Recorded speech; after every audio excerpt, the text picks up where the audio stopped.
Полгода назад поступило предложение от узбекского посольства представлять их культуру и туризм в Казахстане, стать таким почетным послом по культуре и туризму Узбекистана в Казахстане.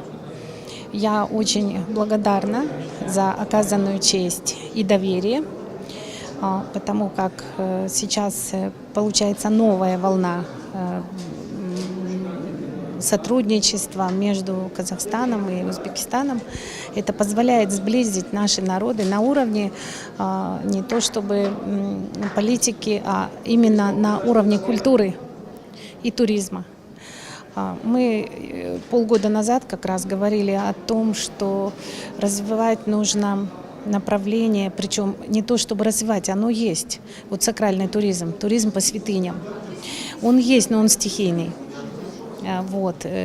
Юг Казахстана, и сделать, знаете, некое подобие. В России есть золотое кольцо, а у нас сделать золотой квадрат, потому что Кааба в форме квадрата, это получилось бы как малая Мекка.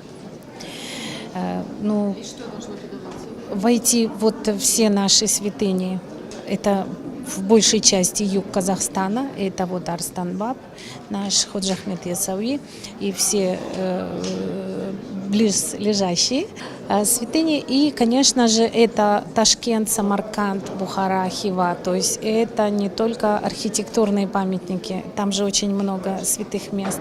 Вообще, я думаю, что не только я думаю, вообще признано, да, так. Есть такое понятие, что нет будущего без прошлого. И пока мы не будем преклоняться и молиться нашим предкам, я думаю, что есть даже, знаете, у казахов такая пословица, если ее буквально переводить, то дела живых не будут спориться, если не отдавать дань. Это молитвы нашим предкам.